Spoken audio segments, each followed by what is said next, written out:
really absorb the fact that you don't have to be a mental health care professional to broach this subject. You have to be a human being that really cares and is willing to be present to someone suffering.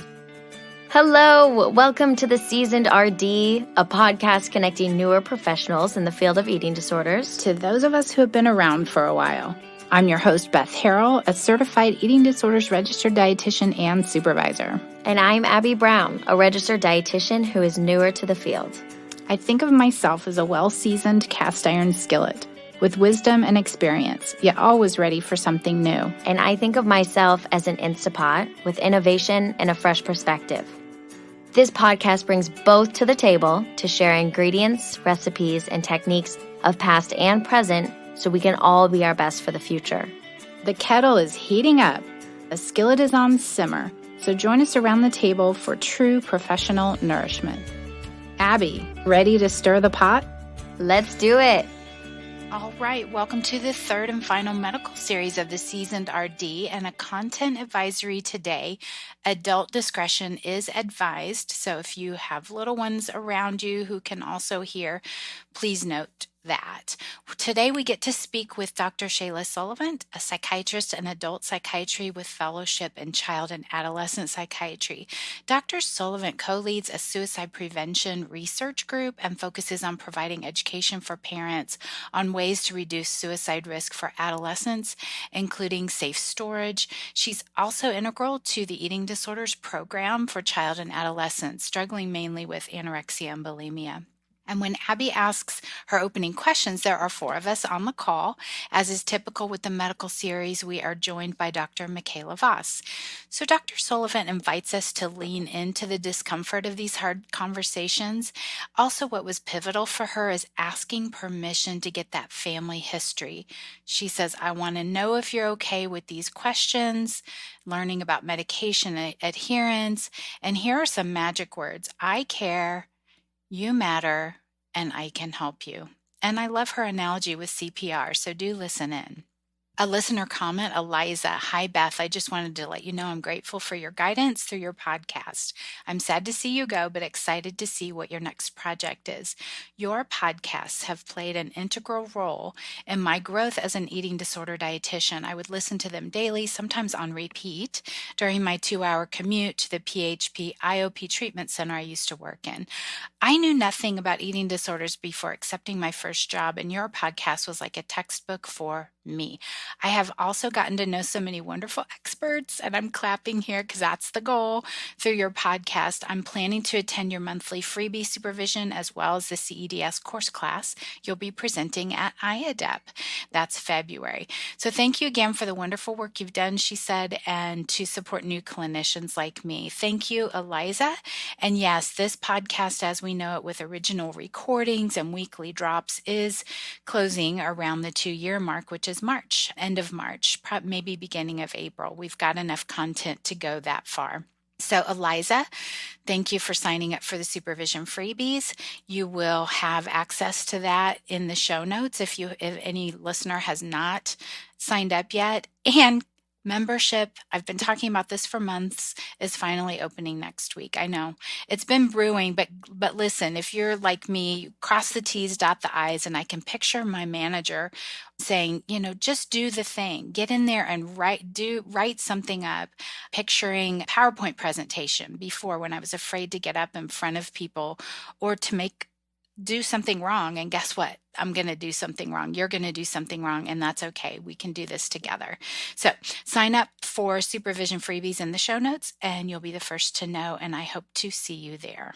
Welcome, Dr. Shayla Sullivant, to the Seasoned RD podcast. Thank you so much. It's so good to be here with you guys today. I was just thinking, I'm looking at the three of you, and you all look like you're in cold weather. And I just want to say it's 70 degrees in Dallas.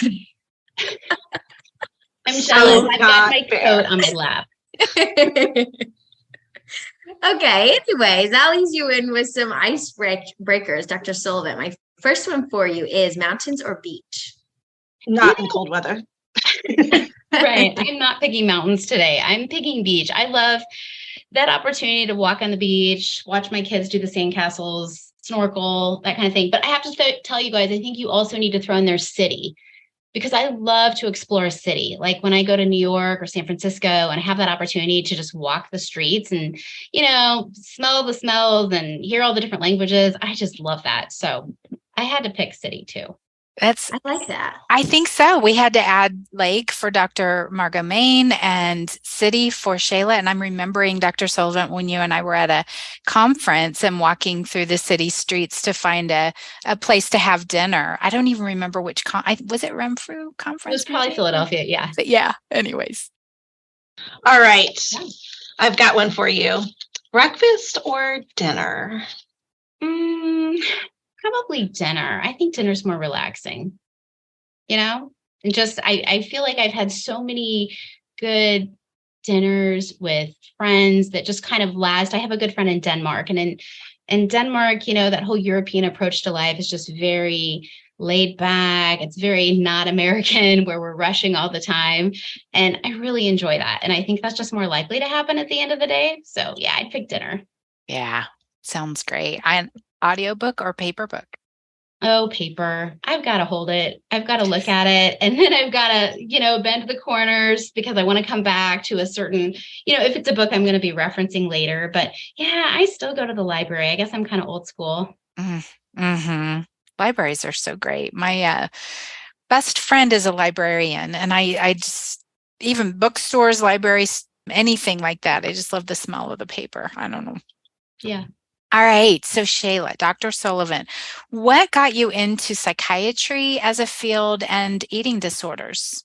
Oh gosh, that takes me way back. So I grew up with a mom who was a psychiatric nurse, and my dad was a master's level social worker. And so the dinner table conversations at my home were probably not the typical that you would hear, like my mom would throw in things like, well, so-and-so might be a little narcissistic and that's why they behave this way, or things like that, So I had that early exposure.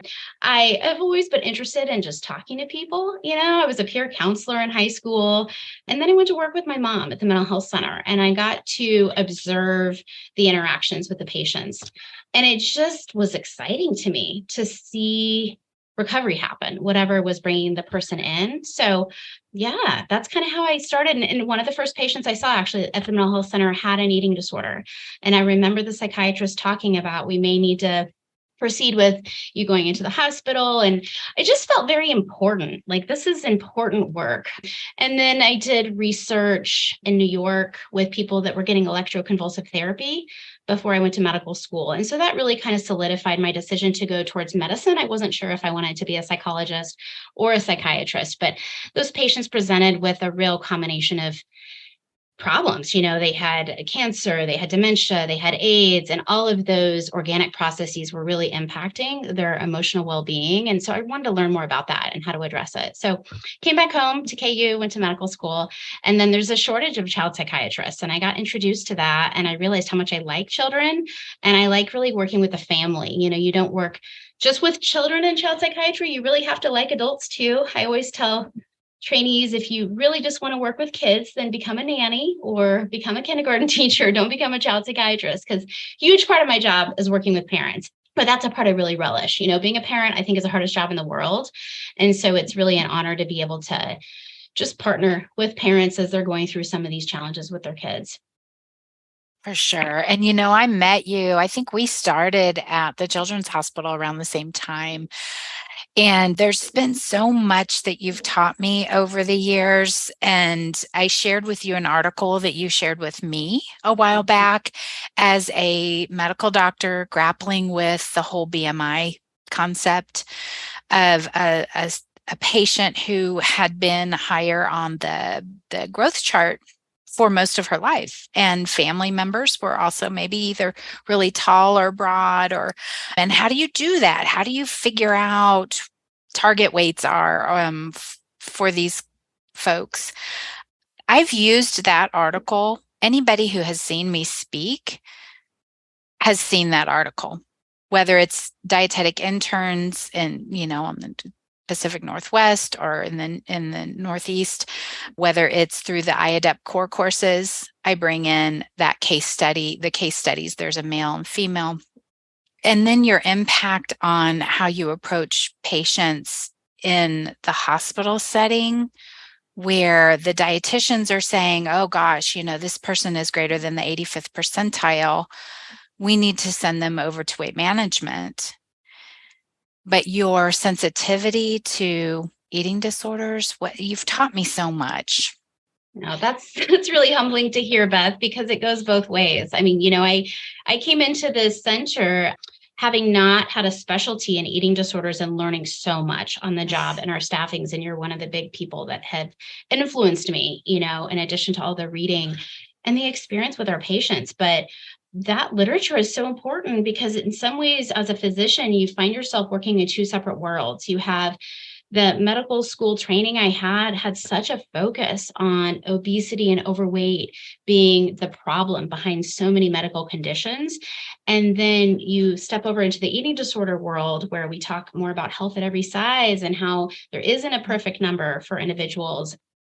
It's a little confusing at times, to be honest, I think, for people. And I don't think we really have the answers that we need yet to identify in particular how to help folks that are in bigger bodies that may be in a healthy place. But we're certainly learning. I have to admit, I was so excited. Recently, I got to lead a medical school class.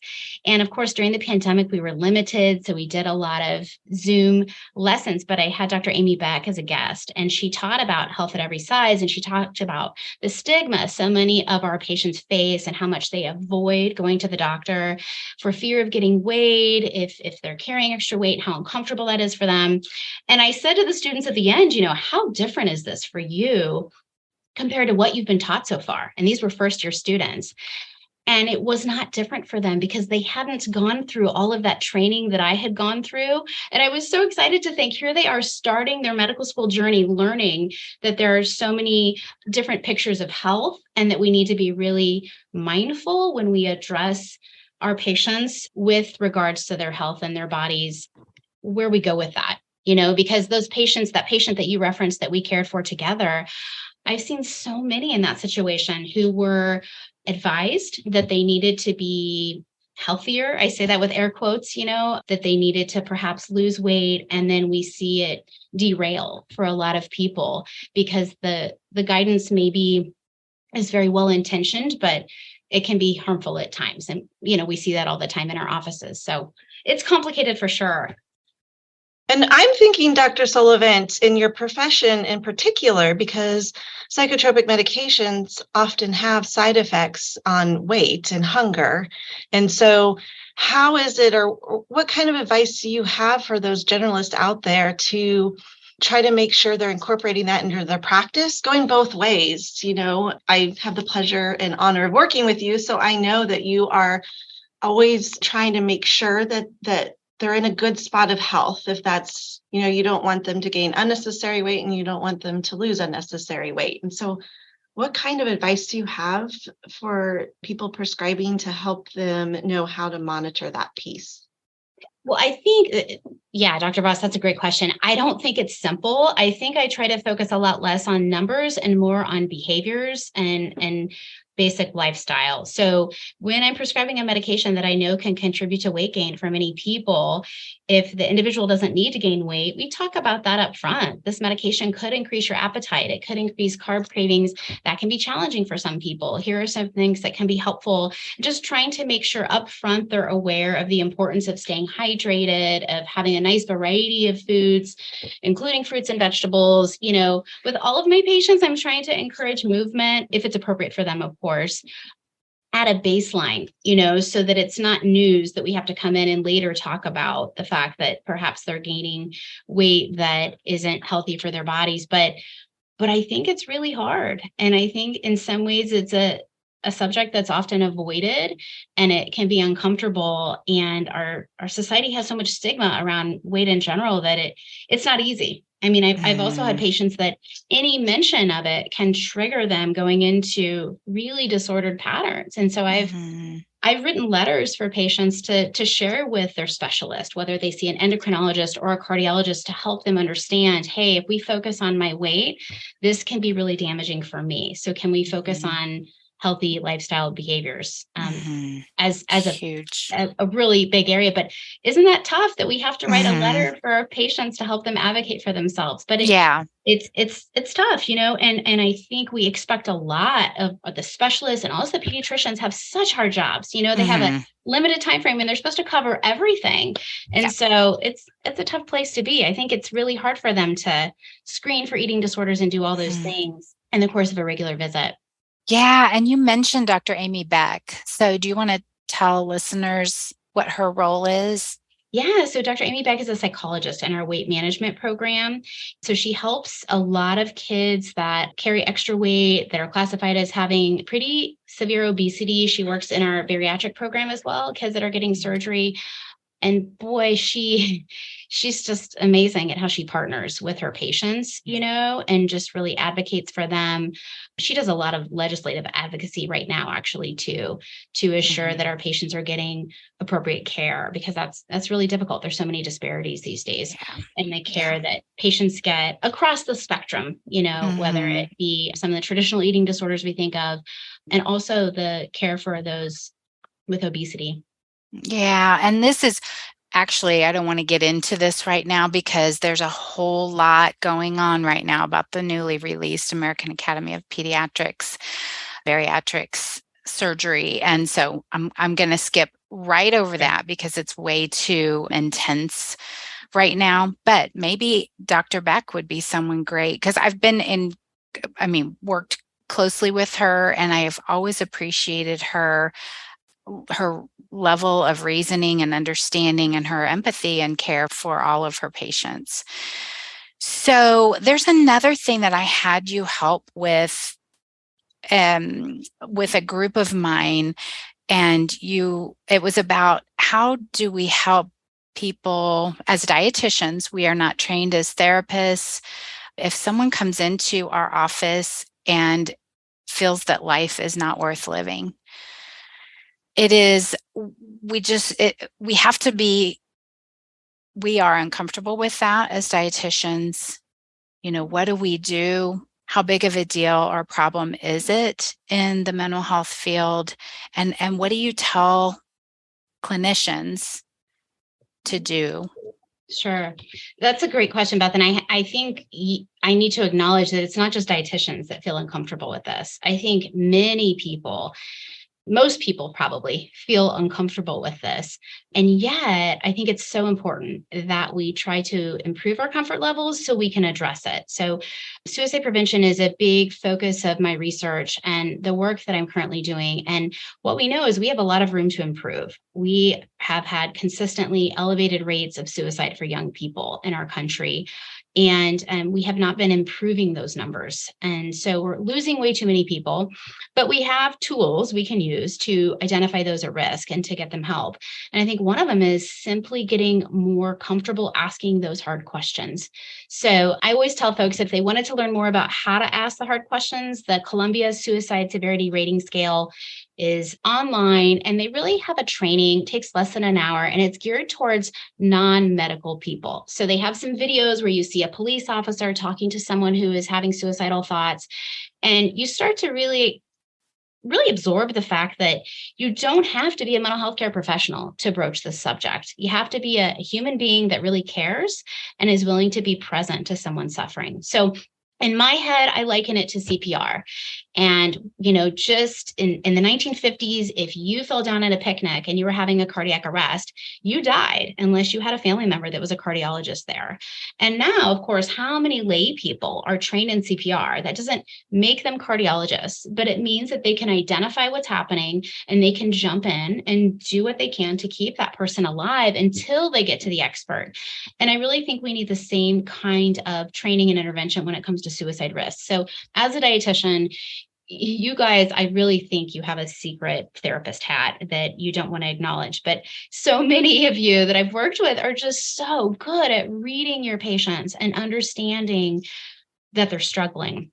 And people often are not going to tell us what they're really thinking unless we ask, unless we send that message, hey, I want to know where you're at. And so if you can lead into the discomfort and ask, hey, you seem like you're really struggling. Have you had thoughts that life isn't worth living?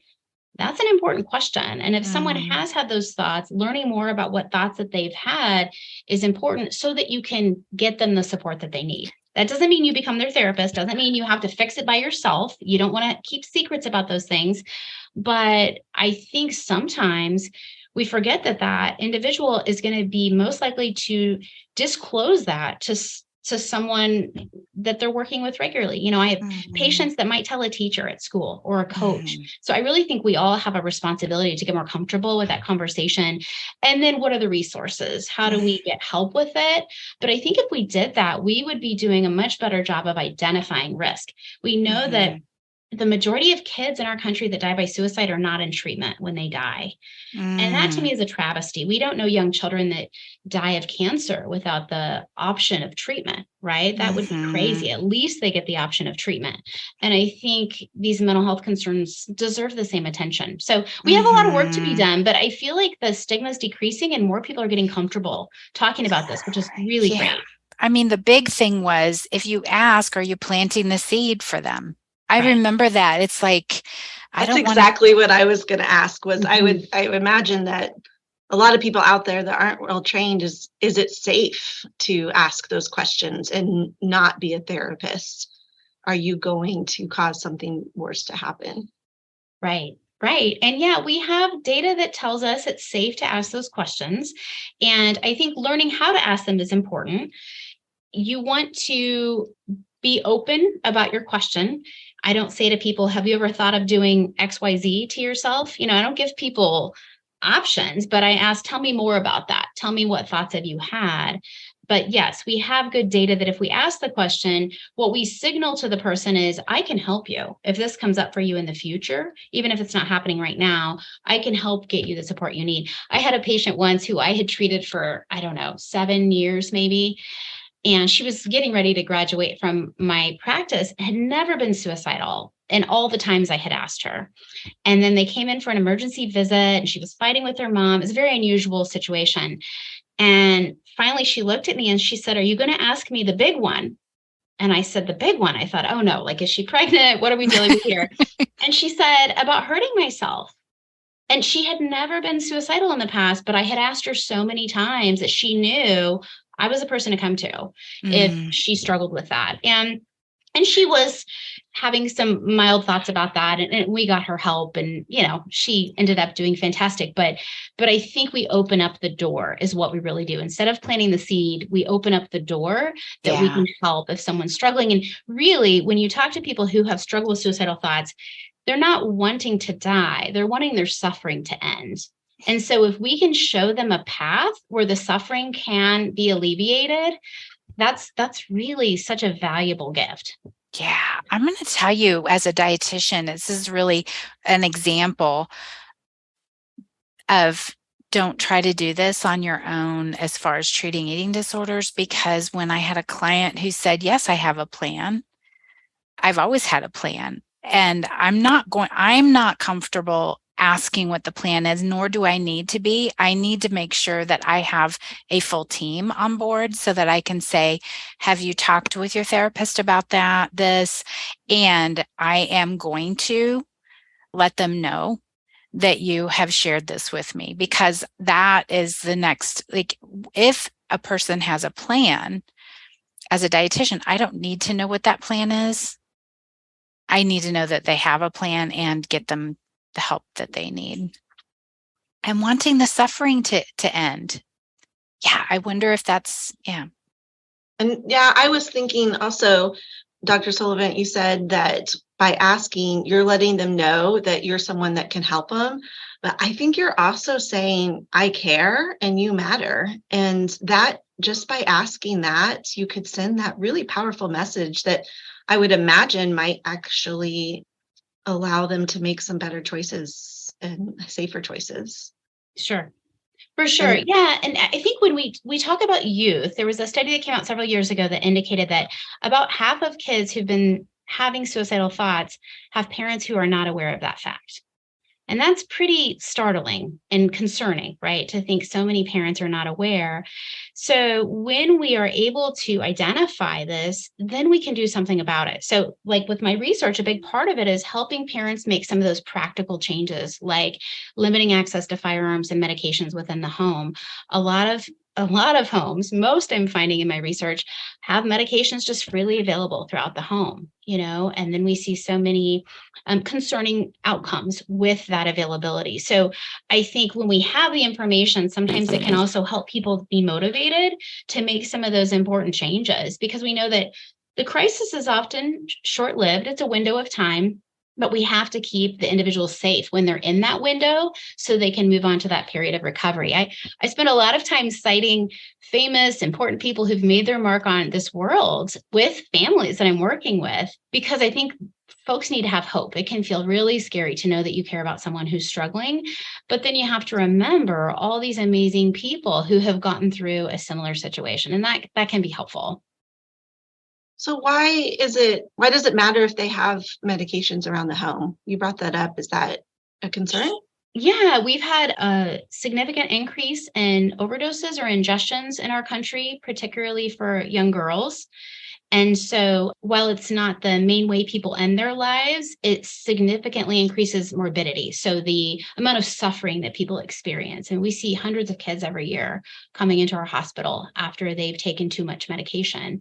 And sometimes people are just unaware of how dangerous over-the-counter medicines can be. I've had at my presentations, you can hear a pin drop when I give an example of someone who took too much diphenhydramine. That's Benadryl that a lot of people have big bottles of for their allergies, and they're not aware that it can cause serious damage if it's taken in excess. So really trying to make sure that we're informed. I feel like maybe there's a gap somewhere that as adults, we're not all informed about some of these risks. People know that we need to wear seatbelts, right? And we need to have car seats for our kids, but we haven't talked enough perhaps about limiting access to some of these things within our homes that can be dangerous. Okay, so I'm sitting here hearing a psychiatrist who prescribes medications say don't have medicines in the home. So how is it that I can have both worlds? No. Good point. I am not saying no medicines in the home. I'm saying limiting access to the medicines in the home. So I recommend that people safely store their medications, whether it's in a locked file cabinet or a medication lockbox, and leave a limited amount unlocked. So the weekly medication storage boxes are great to help people with adherence to stay on top of taking their medicines, but it also limits the amount available so that when I interview someone and I say, how much did you take? And they say, I took a handful. I think, my goodness, why do young people in our community have access to handfuls of medicine? That just doesn't seem safe or appropriate. Yeah, so we need to have them. Of course, I prescribe them. I think medicines can be life-saving, but we also need to limit access to them. We need to be mindful of those 90-day supplies that are so huge and can be dangerous. And we need to think about disposing those old meds we no longer need. So taking them back to the pharmacy or mixing them with kitty litter, coffee grounds, dish soap, something animals don't like to eat, zipping it up and throwing it in the trash. That's what the FDA tells us to do. What I'm picking up on is that the track of improvement we need in the eating disorder world is very similar to the track of improvement we need in the suicide or mental health world. We talk all the time about there needs to be more education in the medical area and even undergrad for eating disorders. But back to your example of CPR, so many people know CPR. All personal trainers have to have CPR. It's a basic now is what it feels like. Oh, why isn't suicide the same? It seems like there's really a lot of paths crossing there. And even with parents, we talk a lot about, there's no parent eating disorders isn't in the parent's manual of, okay, this is how you help your kid when you're doing that. Well, same for suicide. So yeah, it seems like these two go hand in hand. I agree with you, Abby. I think that makes a lot of sense. I think the other thing we have to be aware of is the fact that pediatricians historically, in most programs, not all, didn't get a lot of education about suicide prevention and even mental health. Certainly, there are outlying programs, and there are many pediatricians that are very adept at this work that are amazing. So I'm not trying to say that they don't do this work well, but when I speak at AAP conferences, what I hear is, gosh, they didn't teach me a lot of this in my training. These patients just started showing up and I had to learn to deal with it. And thankfully, so many pediatricians are just willing and able to, I personally feel like they are so equipped to do it. But there is a mismatch, right? Because if you didn't have a lot of training in something, how are you going to address it? And how are you going to help parents address it? I think it's tough. And I think historically, it hasn't been talked about enough. And it's frankly awkward to talk about. It is painful. I always am cautious as I talk about suicide prevention. Is there someone listening who has lost someone, and are they going to perceive blame by how I'm discussing this? I mean, it's a really hard thing. And yet I still believe firmly if we don't talk about it, then we're not going to make progress. And so we have to take the risk and go ahead. And that's a big thing I've learned too in my research, that so many people are very open to the message. Like safe storage of firearms. I had people say to me, "Oh, sweetie, you live in the Midwest. You really shouldn't talk about that. People are going to get angry." And goodness gracious, we have had a really warm reception. And I don't think anyone, firearm owners or non-owners, nobody wants these unintended deaths to happen. So I think the more we can be cautious, but talk about it, we can make some headway. And I'm curious, is there an association between suicidal thoughts or attempts and eating disorders? So there's definitely evidence, yes, that we have a higher risk. And it used to be taught that anorexia had the highest death rate of any mental health condition. And about half of those deaths were due to suicide. I think that the literature continues to evolve and change. So I don't know that we have great data on that now, but certainly I think we see increased risk. I mean, Dr. Voss, we see that in our clinic all the time. When we talked about the young people with atypical anorexia earlier, I have several cases I can think of where, my patient was experiencing bullying and rejection for many years, largely associated with their weight before they developed atypical anorexia. And so the idea of that person having to gain weight again is so painful for them and so scary. And those have been some of the patients I've worried about most in terms of suicide risk, because the things they tell me are that they will not go back to that place. It's a whole nother layer to address, and it's really tough. Yeah. Yeah, it is a whole nother layer, because what if we changed our culture to accept all people, no matter what size, right? Because bullying happens no matter what size, and that can lead to eating disorders, even if the person has been a low weight all their life. So it's just so loaded.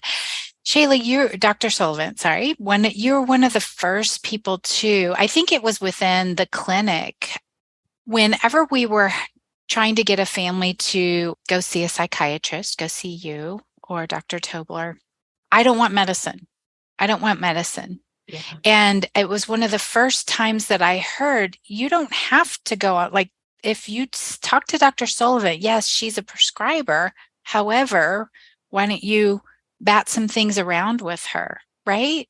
Right. Oh, for sure. I'm a big fan of meeting with families who don't necessarily want a psychiatrist or don't necessarily want medication for their child, because I can relate to that. I'm a parent myself, and that's scary. I remember taking my son to the eye doctor and saying, well, what are we going to learn about those drops in 10 years? Parents are appropriately concerned, and especially with mental health, there's so much misinformation out there. So I kind of relish the opportunity to talk to a parent, not push medication on them necessarily, but really try to understand, where is your child coming from and your family experience. I think getting that family history is one of the most important pieces that sometimes isn't always gathered. I learned many years ago at a conference to ask permission to ask a family history, and that's a very small thing. But I think what it signals to the person you're interviewing is, I'm about to ask some hard questions, and they are personal questions. And I want to know if you're okay responding truthfully and talking with me about this. And I think, sometimes we get in a hurry, and I mean, I'm the first to do this. We have so many things we want to get through in our interview. And sometimes it may be hard to remember how vulnerable that parent or that patient feels as you're asking them these hard questions. And so I also have the privilege in our center of not being the first one to meet with a family. So I don't have to spend a lot of time clarifying if they have a diagnosis of anorexia or bulimia, because that's already been done for me. And so I can spend more time on the family history, trying to figure out, okay, I understand this parent has been very against medication. Let me really spend some time trying to understand what might be behind that. Usually I find there's some really good reasons.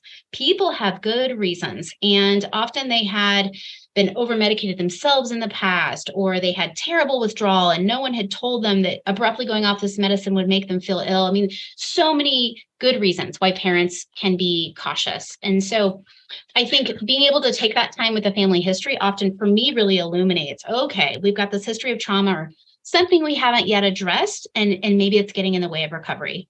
Huge. I'm thinking when I'm re-listening to this episode, I'm going to be doing 30 seconds back, I want to hear that what Dr. Sullivant said about ask permission for a family history. And this goes along with so many other things.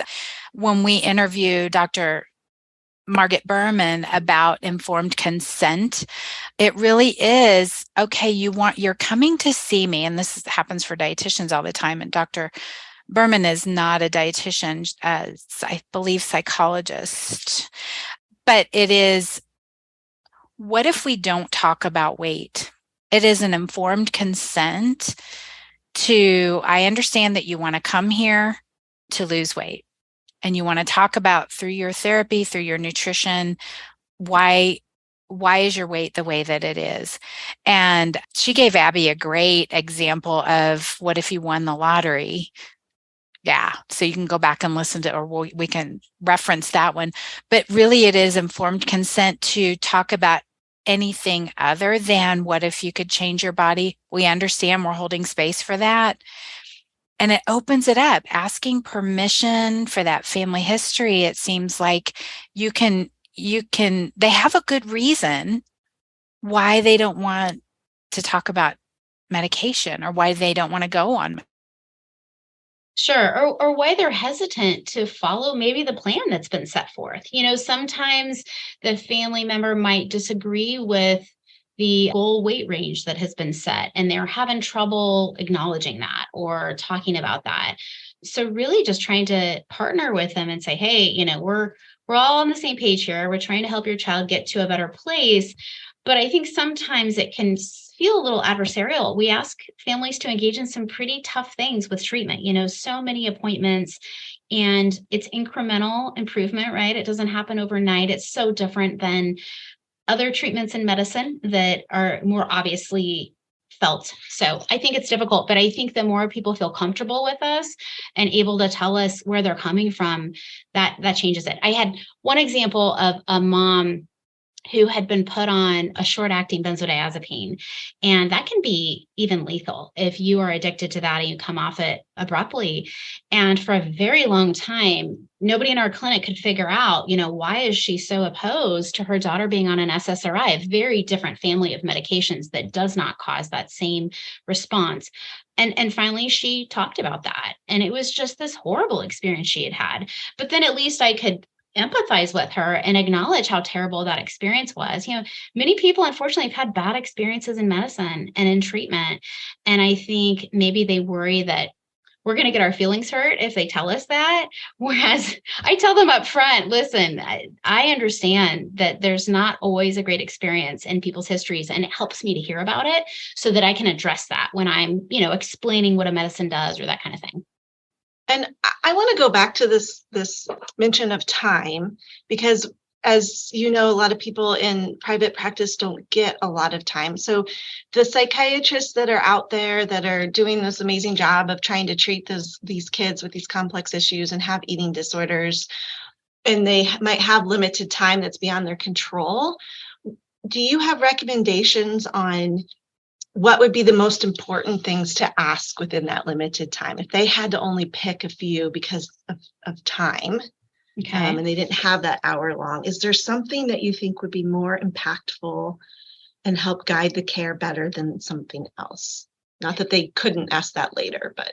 Sure. I think one of the biggest things I've stumbled upon in my visits is that adherence to medication regimens is tenuous at best for a lot of people. So when you look at the statistics, majority of teenagers are not taking their medications as recommended. And I think the majority of clinicians assume that they are. And so we oftentimes have this long list of medications that have been considered treatment failures when in fact there was never a thorough trial of medicine. So I would say that's one of my biggest ahas is if you can really hone in on that. I work with Dr. Maddox, who's a great psychologist, and she works in adherence research. And one of the things I've learned from her is to ask, what are the barriers to taking your medication? What gets in the way of taking it? And it doesn't have to be medicine, right? It could be some other activity that we're asking the patient to engage in, like drinking a supplement in the morning. But often when we hear what those barriers are, we can then partner with them on breaking down the barriers, and they can feel more comfortable acknowledging. I had a resident once say, gosh, your patients are so comfortable admitting they don't take their meds regularly, almost like, are you doing something wrong? Your patients don't take their meds. And I said, people in general struggle with this. This is the human nature thing. So if you can normalize it for them, I think you get further faster because then they're comfortable telling you, well, I've only been taking it 3 days a week. And then you can figure out, do we need to work on adherence? We don't want to just keep increasing the dose. So that's one area I would say is an important one to focus in on. I love that. It comes back to the relationship. Are you comfortable? Why are your patients comfortable telling you? And I had a colleague say, I don't know why I'm seeing this person for a chronic disease, but I keep finding people with eating disorders. Well, guess what? Because you're asking them some questions that other people haven't asked. And we can't diagnose eating disorders as a dietitian, but we can sure ask those questions that help point to a better care system for what they're going through. For sure. Once you get comfortable asking those questions, you're just going to find people everywhere, right? So yes, then you have to try to find support. I think that's the other thing, Dr. Voss, when you think about if you're working in isolation by yourself, you've got to partner with other clinicians who are professionals in this field. That has been such a joy for me. That's not only fun, but a huge source of support that I'm not the only one making some of these decisions, that I get to consult with the rest of the team. And yes, it takes time. And so that is an important piece of the puzzle, but it's worth it. And the outcomes are better for our patients when we can do that. I like the piece of asking them what their barriers are to it. To whatever, it's a supplement, it's a medication. Sometimes that as a dietitian, that's not where my mind first goes. It's like, come on, why are you taking your medicine? Like, this is meant to help you, just take it. But there's so many layers to that. So I'm going to remember that one. Yeah. Well, sometimes you find out the person feels fearful. The medicine will change their personality, or they have this moral judgment that no one else in my family takes medicine and I feel lazy that I have to take it. I mean, there's so many heavy weights that people carry at times. And so sometimes if you can address that, it can really help them, move forward. Sometimes it's just they're busy, right? And they're just having trouble pairing it with, okay, if you put your shoes on every morning, let's take your meds when you put your shoes on, that kind of thing. Something I've seen, I'm sure you have a lot of patients who use TikTok. I don't know if they talk to you about this, but they're coming up with all of these cute medicine containers where it'll be like a little character, and then you just push the top of the character's head and out comes your medicine. So it does feel like we're trying to kind of normalize it, add a layer of, I don't know, fun, I guess. I do feel like we're getting somewhere. Completely, Abby. I've said for years, it needs to be a fun Shark Tank idea and someone will make bank, because there's all these, old school containers that look like you're a grandma that are plastic that you can see at the local drugstore. And yes, I've bought some of those, Vera Bradley and different like trendy ones that I have in my office to say, listen, it doesn't have to be an old school thing. You got to make it work for you. Okay, Dr. Sullivant, we have a wrap-up question for you. It's a bit loaded, so take your time. But if you were to take yourself back to entering the field of eating disorders, what do you wish you would have known then that you do know now? That's a hard one. I think when I started out, I was working with some very sick young people that were really struggling. I tended to have patients that were treatment refractory referred to me. And so I didn't get to see a lot of successes early on.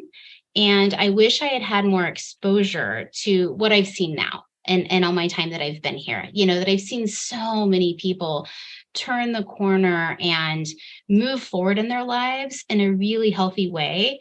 And those examples are so necessary, I think, because I think a huge part of our jobs, at least for me, a big part of my job, I think, is, of course, to assess and treat and offer treatment. But I feel like I need to offer hope to my patient and to the parents when they are in that time of crisis, right? They need us to walk with them on that path. And I think it's easier to walk on that path confidently now that I have seen so much recovery. And I've seen people in the depths of despair get through it and go to law school. You know what I mean? And so it's wonderful to have that knowledge. So I think anyone that's starting out in this field, you really need to partner with people who are more experienced and learn from them. And one of our psychologists in the clinic actually said that pretty early on. She's like, we need to send Shayla some more straightforward patient situations so she can see what recovery looks like. And that was really important and helpful for me. I love that. And I know that I should have asked this before. I don't know if you have a quick example of someone that you share, famous people who have made a difference after they attempted you said that you tell your clients or your patients sometimes, look at this person or this person, what they've been able to do. Oh, there's so many. I mean, Abraham Lincoln is the big one that comes to mind for me, that many people think he was our greatest president. And yet he had two distinct periods in his life where friends and family were afraid to leave him alone because I did not know that. I know. If you watch the movies, he just looks like he has bad insomnia, but I'm telling you guys, he was depressed. There's a great article in the Atlantic online that chronicles it. And so I think that's really important to remember that some of the greatest people on earth who are going to make big impacts go through periods of intense struggle, and that they can pull through that. I mean, there's so many Olympians and authors and, in every walk of life, really. We're seeing it a lot more with athletes now, people coming out and sharing, which I think is extremely helpful. So yeah, thank you for that. Well, Dr. Sullivant, thank you for joining us on the Seasoned RD. Thank you so much for having me. This has been a lot of fun. Let's lean on each other and learn from each other so we can grow together as professionals in this field of eating disorders. If you want to connect with me for supervision or membership with monthly content, please find me at bethharrell.com/professionals.